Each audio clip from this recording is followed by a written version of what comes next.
I'll say this. We still don't have a bullpen. Yeah, I kind of feel like this is going to end up being a very pessimistic show regarding the Tigers. And I don't necessarily want it to be or mean it to be. There's a couple things currently going on with the Tigers that really frustrates the hell out of me. But generally speaking, they had a fine week. They swept the Diamondbacks at home. Then you had the deadline, and then you play Philadelphia on the road, and you lose 2 out of 3 games. But Philly's like arguably the best team in baseball, and they were all competitive games. Like, I'm not feeling good about the losses, but there were, they weren't embarrassing losses necessarily. And yet there's still just, I'm not even going to say it's little things. There are major things about the Tigers that have me a little bit frustrated right now. We will jump into that. But before we get into the show, you can follow me on Twitter at Castellani2014. You can find this podcast on YouTube. Hit that like button, hit that subscribe button. You can find us in audio form on Apple Podcasts. You can find us in audio form on Spotify and CastellaniContent.com. That's getting updated every single day with podcasts, Tiger videos, everything that Austin and I create. All right. Moving on. There was a lot going on in the world of Detroit Tiger baseball this week, which will probably make for a good podcast today, admittedly. Let's start by talking about the trade deadline, because to a certain extent, I feel like year in and year out, and I don't know if this is exclusive to the Tigers or not, but I don't know if there is a fan base that is more consistently let down by their GMs than Detroit fans are by their trade deadlines. I have a theory, and this is just a theory, that we were so spoiled by Dave Dombrowski's, riverboat gambling approach to trade deadlines that we kind of believe that was the norm. Could be wrong about that. And in fairness, he hasn't been here for 10 years, but it's a strange thing because every April, I get asked for 3-4 months what the Tigers are going to do at the deadline. And then after the deadline, I get asked what they're going to do in the offseason until the next regular season rolls around. And I've been saying for months, bullpen help. Look, you want to try to hit a home run with getting Suarez, okay, go ahead. But if you want to add a starting pitcher, all right, that's fine, go ahead. But I need bullpen help. That's the one thing. I need high leverage relievers. I need high swing and miss guys. I need back end of the game guys that I can trust. Okay. And the Tigers did not do that.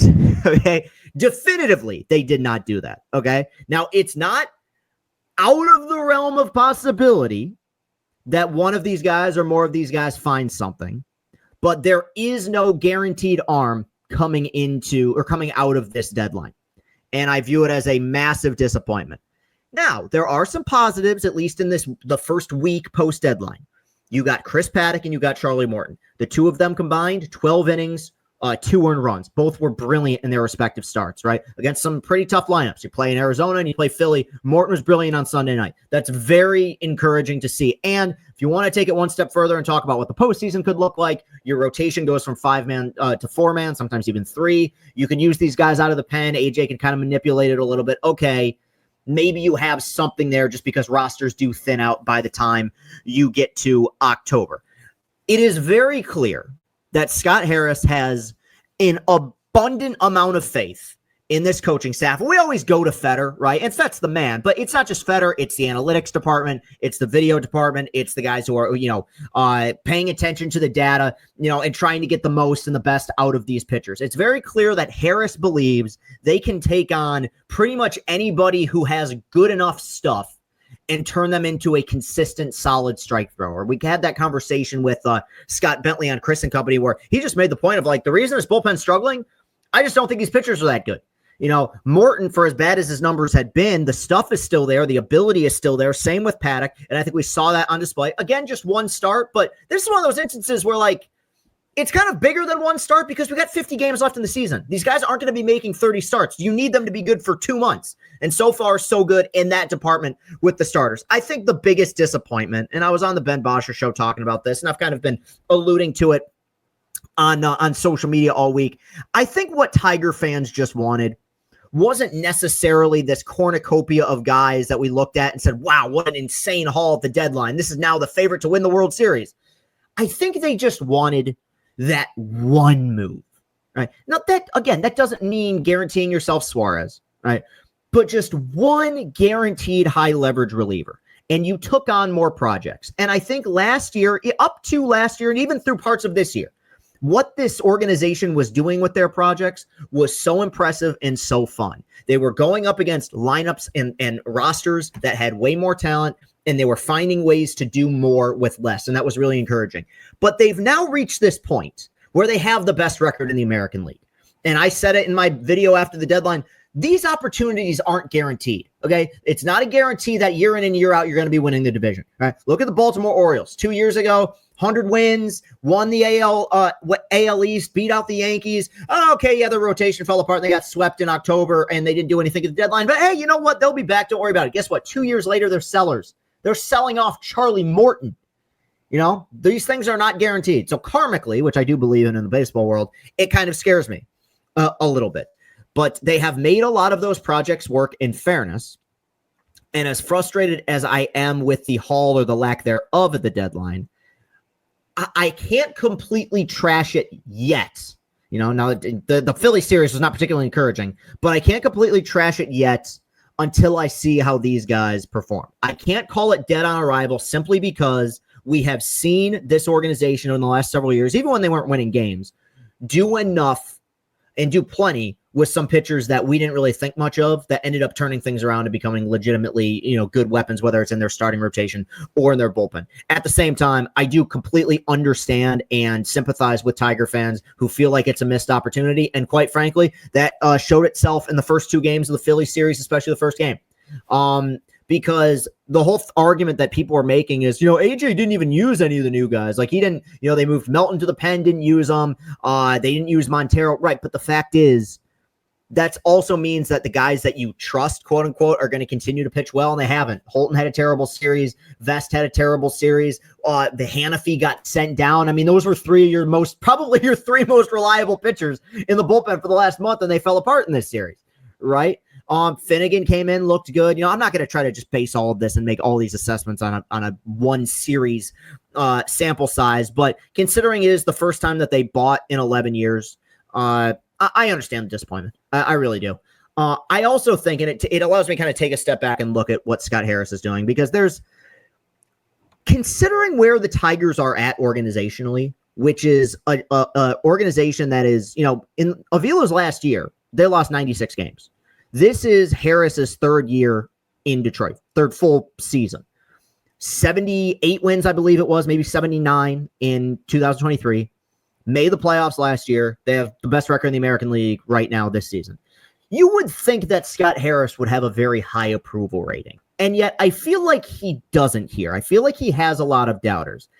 Objectively speaking, and I think there might be some people who don't want to hear this, Scott Harris has done a great job. Okay. He has come in here and fulfilled many of the promises that he made when he got called in. Developing and retaining good young players. Okay. This is the best farm system in baseball, and they have a major league product that we can finally be excited about. This is a results-oriented business. The casual fan is not like me. The casual fan doesn't think about farm systems or what this team's going to look like in 2 or 3 years. They care about what this team's going to do night in and night out. They've gone out and they've won games. That's been excellent. I think from a player development standpoint, Harris is at worst an A- and at best an A+, right? He inherited some great players, obviously. Skubal's the best pitcher in the world, but they've turned some guys around. And from a wins-loss standpoint, it's been a drastic turnaround.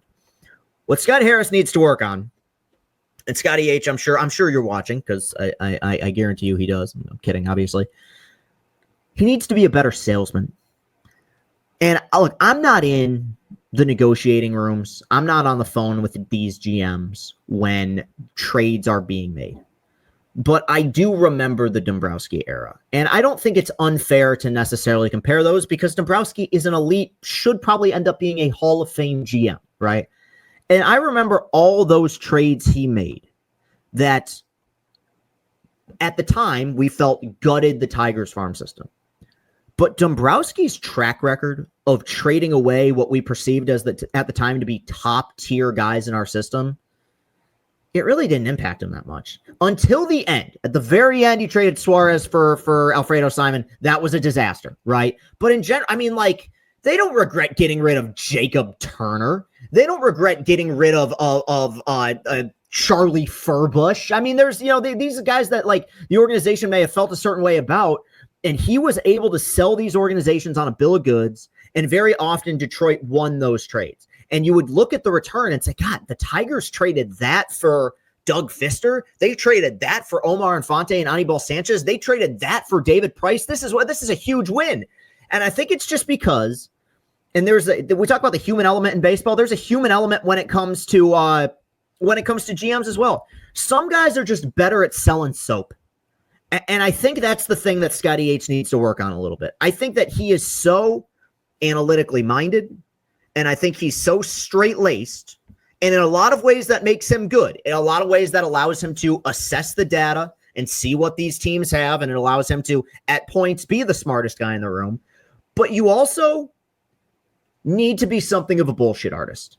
Dombrowski is a masterful bullshit artist. Yeah. Theo Epstein, a masterful bullshit artist, right? I don't think Harris is that guy. And I mention all of this just because when I see the return that some of these other teams got for some of these relievers, I say to myself, they could have made that move. I think that you have these other teams coming with this high asking price.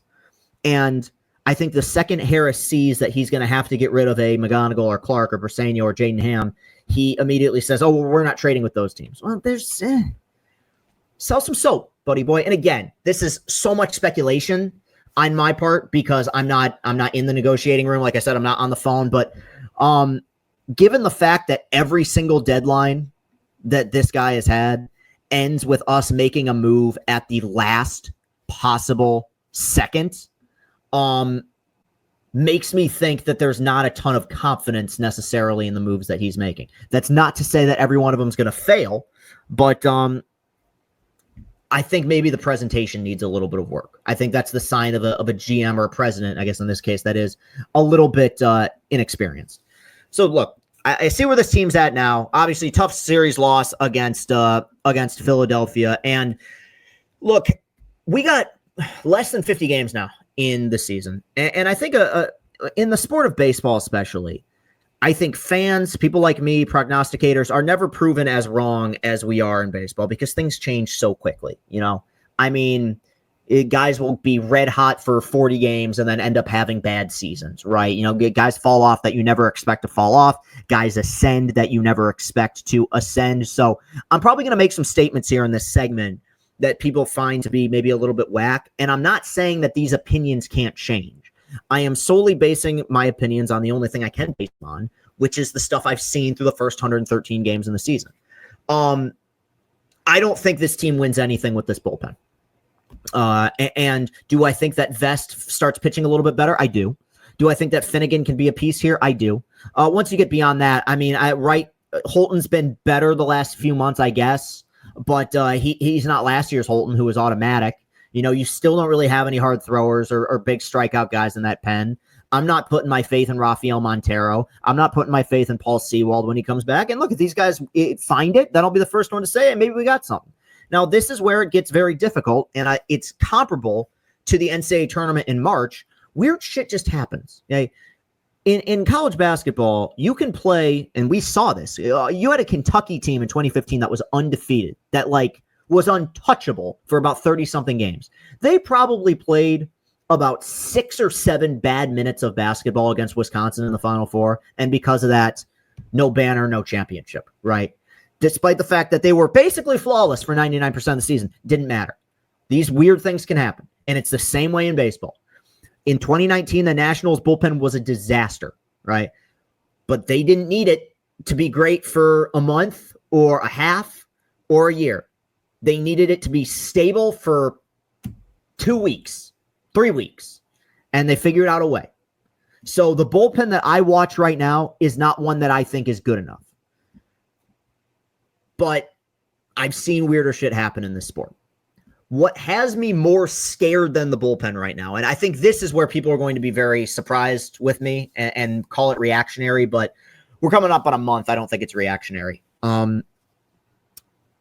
We have said for the better part of, I mean, it's crazy to say, it's really about 5 years now, that where this organization is headed from an offensive standpoint is largely dependent on what Riley Greene and Spencer Torkelson do.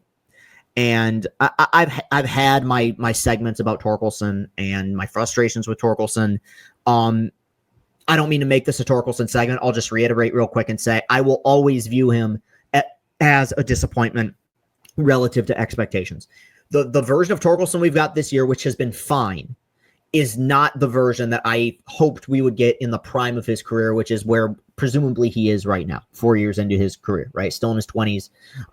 Fine hitter. He'll be in the league for a long time. Not a star. I think that we have felt more often than not for the better part of 2 years that Riley Greene is a star. And we have seen instances in which Riley Greene has been, the destroyer of worlds and fucking Galactus, right? Just eating planets, eating pitchers up, hitting righties, hitting lefties, hitting home runs. Right now, looking at the numbers, and I'm gonna just do some blind math here and take into account tonight's game, which hasn't been updated on Baseball Reference yet, but last 25 games. This is going back to the second game they played on a doubleheader on July 2nd against the Washington Nationals. Riley Greene is 18 for his last 97. He has struck out 40 times, walked 4. That is a sub 200 batting average.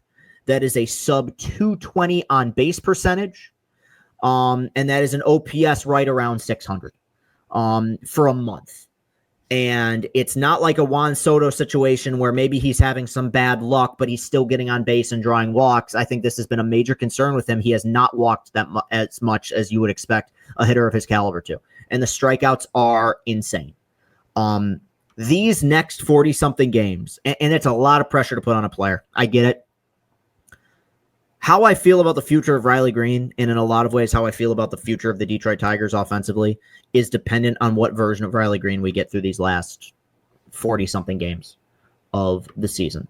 Because if this continues, and we're talking about a guy who's a 810 to 830 OPS guy, gonna drive in a lot of runs, but he'll go months at a time where he's not hitting. He's been one of the worst offensive players in baseball for a month. Like this is legitimate. 25 games that's a solid chunk of the season, right? If that's the case, then I will officially have to pull the plug on the idea that Riley Greene is a franchise player. Now, keep that in mind. Franchise player. That doesn't mean he can't be wonderful. That doesn't mean he can't go back to making all-star teams. But I brought it up in the post-game video last night. When you see these good teams and these good lineups, when the Tigers face the Blue Jays, I am terrified of Bichette, and I'm terrified of Guerrero. This series, I'm terrified of Harper and Schwarber. I'm terrified of J-Ram when we play him, or Judge or Ohtani. The fact is, it has been marketed to us, and we've seen in glimpses Riley Greene be that kind of player. The one who just instills fear in opposing pitchers, the one who breaks teams out of slumps, who collects big hits, who gets on base. Maybe, just maybe, we got 40-something games left, including postseason, presumably. Maybe he's not that guy. And it's disappointing because I think we've seen so many glimpses of which he has been, or he's shown flashes of it, but I can't comfortably call a guy a star player who goes through weeks, months at a time where he's basically unplayable. I'm sorry, the numbers that I just gave you outside of, and keep in mind, he had one really big game this week against Arizona where he went 3 for 5. If you remove that game, which you can't, we're talking a 24-game stretch in which he's been an automatic out in the heart of your lineup. It's not just righties. It's not just lefties. It's not just the strikeouts. It's weak contact. It's double plays. It's, he's driven in a lot of runs this year. And he deserves credit for that, right? He has already shattered his career high in runs played. That is a reflection of opportunities. And in a lot of ways, I think a reflection of the fact that the offense has simply been better. There's guys on base when Riley Greene comes up now. Who to thunk it. And that's because guys who I have lower expectations for, like Dingler and Torque even this season, and Wenzel Perez and Javi Baez, have all overshot their expectations. That's the thing. Like, this isn't me coming on here. This is very important. This is very, very, very important that people listen to this. This is not me saying that Riley Greene is a bad player. But if we're doing tier lists, right, of players, there's certain expectations. Like Zach McKinstry is a prime example of this, right? Zach McKinstry is having a fine season, right? If Zach McKinstry was Juan Soto, we'd say this is a disastrous campaign. But because we hold McKinstry to a different standard, a lower standard, by definition, he's having an excellent year. And he's filled his role beautifully. His role is to be the super utility guy that can slap, base hits every so often. He's done that in spades. He's even hit for power. Riley Greene's role on this team is to be the masher. It's to be the all-star MVP caliber offensive talent that they need him to be, right? Like, let's say, and I don't see this happening for a long time, but let's say next year, right, in the month of April, Tarek Skubal's first month, he's 1-5 and his ERA is above 4, right, with a high strikeout rate. That's not awful. There's a lot of guys out there that would kill to have an ERA of 4 at the big league level. But relative to expectations and relative to the role he's been asked to play, that is disappointing. We went through, I don't know why I'm even explaining this. We went through the same shit with Verlander, where Verlander had that year in 2013 where we had a 3.46 ERA, made the All-Star team, had 200 plus strikeouts, but because he wasn't Cy Young MVP caliber, we were wondering what the hell's going on. And even Verlander, until the postseason when he was great, would be the first to admit that year was probably a disappointment for him. He can make all the diving plays that he wants out in left field. Okay, these guys became star players, and these guys became star prospects because of the bat. The same way that Kevin McGonigal is a star prospect, and the same way that Briseno is a star prospect, okay? I mean, this is how we evaluate guys. I understand WAR is important, defense is important. I get all of that. Yeah, but there's plenty of good defensive replacements that you can find. 850 to 900 OPS guys, those don't grow on trees. And the person on this team who is most likely to have those numbers is Riley Greene. So this is an important moment in his career, because I think we see a ceiling of a guy who can be. I mean, he can be our captain, right? A long-term guy that you're comfortable giving a contract extension to, right? This version of him right now, I'm not comfortable doing that. I'll give him. I'll agree to a contract extension as long as he only gets paid in June and May and September. I'm not paying him in July, August, or April. He's kind of started to drive me nuts. And maybe people can say that this is overreaction city, but it is so clear what this team is when Riley Greene looks like the player we know he's capable of being. All right. One more little thing I just want to talk about Lions football who played in the Hall of Fame game. Look, I'm not going to knock anybody who watches preseason football or even take something out of preseason football. That would be hypocritical as hell of me, as being somebody who watches spring training games. I can just tell you, it's not football season for me right now. I'm one of those guys who can wait. I think football starts generally at the right time. I'm not somebody who's like, oh my God, it's July 30th. I need my fix in a preseason football. Just not me. Personal taste, not knocking anybody. But the Lions did play a game against the Chargers. They got blown out, looked very sloppy. I take very, very little from preseason. I mean, really nothing. One of the great stats of all time is that the two teams that went 0 in terms of wins in the regular season, I think they both went undefeated in the preseason. That's how meaningless this shit is, right? The 2017 Browns and the 08 Lions, I think both were undefeated in the preseason. The one thing I will say, for as brilliant of a job as Brad Holmes has done, I feel like this is the 4th year in a row in which we have had the fan base justifiably barking about the fact that this team is fucked sideways if Jared Goff gets injured. Now, last year you found a little Band-Aid because you were able to get Teddy Bridgewater, who had, an established pro career. But before that, who was it? Sudfeld, the David Blows of the world. And right now with the guys you're throwing out, it seems like another problem. Now, this is almost a compliment. If the biggest problem you have as a GM is that you struggle to get a good backup quarterback, like, it's a sign that you're doing things pretty well. I mean, there was a decades-long stretch where GMs for the Detroit Lions couldn't get starting quarterbacks. So like that's that. But it's one of those weird things where backup quarterbacks are totally unimportant until they become extremely important. And I think you could look at any team's starting quarterback and say that if they're out long-term, it's trouble. Obviously, the Bills can't afford to lose Josh Allen. The Chiefs can't afford to lose Pat Mahomes. The Bengals can't afford to lose Joe Burrow for a long amount of time. But let's say something happens like what happened with the Chiefs, I believe, the first year that they won their Super Bowls, 2019. Mahomes, I think, missed 4 games that year. It was kind of in the heart of the season, and I want to say it was Matt Moore who came in and was their backup quarterback. And while didn't do anything amazing, the definition of a backup, I think they went 2-2 or 1-3, and at the very least they did not. That's a stretch where your season could get derailed and you could fall behind. They ended up finishing, I think, 12-4 and winning the Super Bowl, right? Do you have a backup right now that in a pinch, if there's an unfortunate series of circumstances in which Goff goes down, that you feel comfortable filling in and running this offense? Right now, no. And hopefully, because there's possibility of this, that issue doesn't become a thing at all this season. But it is something that I'm sure we're going to be thinking about. It is one of the few actual intriguing things about the postseason or preseason, because generally I just find preseason just boring as shit, and not just me. But all right. Yeah, so that will do it for today's show. All right, man. One take, just ranting straight through. I like it. All right. At Castellani2014 on Twitter. I'm on TikTok as well. We're getting close to 8,000 followers there. Want to get to 10,000 by the end of the year. Let's do it.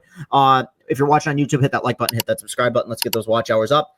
You can find us on Apple Podcasts in audio form. You can find us on Spotify in audio form. And also, I want to give a shout out to, I'm not going to call it a sponsor, but I'm just going to call it a great location. Moots, downtown Detroit. I went there with a friend of mine a few Sundays ago after the Tiger game against the Blue Jays. Wonderful pizzeria and bar. That's Mootz, Moots, known for their viral garlic knots, which I had and were wonderful. It's really important for me and Austin that we want to try to connect with local businesses in Detroit. And if you have a local business or product that you want to see promoted for a sponsorship opportunity, please reach out to me or Austin as we continue to kind of grow our brand independently. We want to kind of lock down this Detroit market as much as we can, and that doesn't just include the sports teams either. So shout out Moots. I was about to say Lone Goat June 6th. I still have that stuck in my head. But thank you very much for your support. Anthony Broom will be on. We're going to be talking Michigan football this week for Chris and Company, so that should be a lot of fun. I will see you guys very soon. Talk to you in a few days. Have a great rest of your day. Peace and happiness.